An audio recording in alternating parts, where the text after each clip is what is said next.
we find that Sunan Ibn Majah has some narrators that some other collections don't have. And when it comes to the grading system, that varies per scholar. There's different reasons for these things. I, for one, for example, would think that if somebody gets older and leaves out words or their narrations change, that you would have to grade the narrations when they were older as weak. And, we can identify one particular individual that is problematic in some ways via one particular narration as weak after he moved, because his students, when he was younger, passed on something different.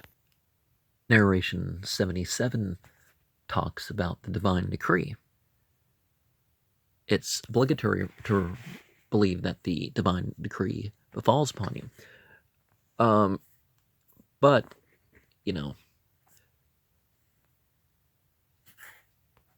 the benefit and harm that is to come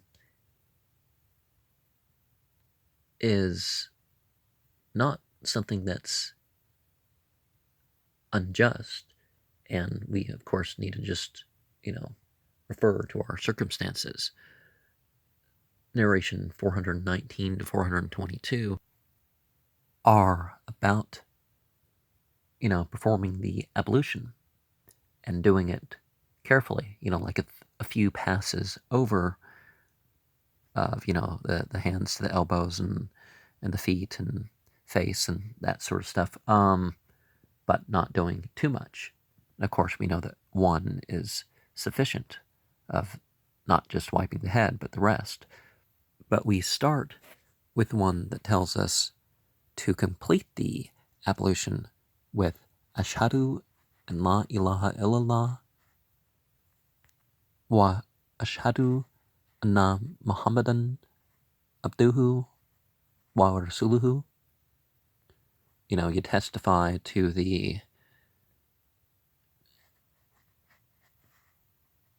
that there's no deity except God, and that Muhammad is his servant and messenger.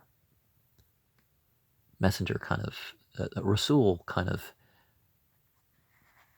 fits the Sanskrit definition of avatar, doesn't it? And this opens the 8 gates of paradise, because the ablutions are a required part of the prayer. Narration 421 talks about the Wallahan demon. And the Wallahan demon is one that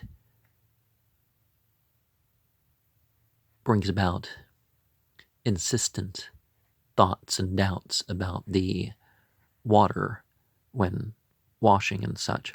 And the next narration tells us of the extravagance of washing more than a few times,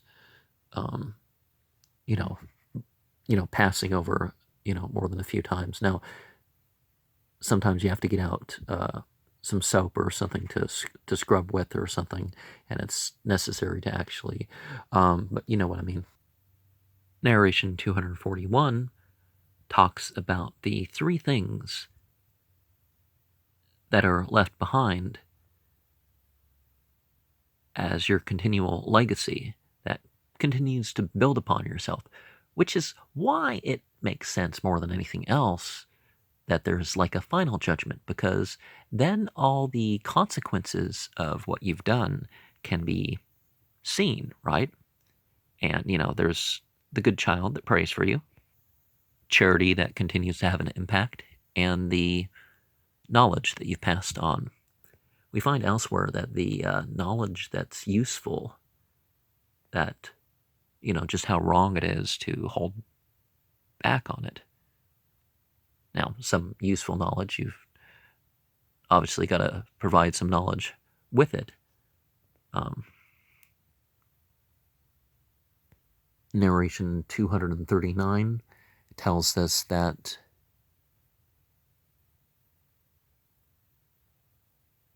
even the animals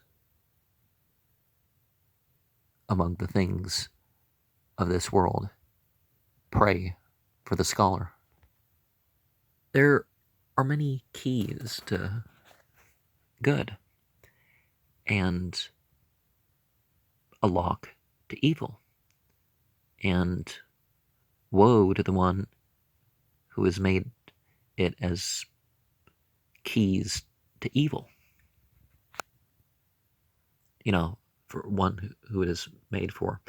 You know that stuff where you turn to God and then God comes to you even more, but God can make the way easy for the person who's decided to correct themselves, for them to become, not standing in the way of their choice, in other words. Narration 246 says that Prophet Muhammad would have his companions go in front of him and leave his back for the angels. And by the angels, I mean the unfallen angels that they don't really have gender and stuff like the jinn. There are fallen angels. Islam does not deny that, but they're jinn. They're a different type of creation. People get caught up on the English word, but, we also find that Muhammad was not somebody to eat lying down, nor was he one that if he was among a few that he would have the few people stand behind him. And, we find side narrations that, they would stand behind him or in front of him, not behind, to the side of him. Misspoke, but yeah, he was not the sort of person that would, there's a couple of us, I'm going to stand in front and lead. It was, he wanted to be of the company of. People couldn't recognize Muhammad half the time when they came to see him. And the same thing would have happened with Jesus. We find that he was brown skinned and black woolly haired and all that stuff. He wasn't this white guy standing out in fancy clothes like you see in the paintings.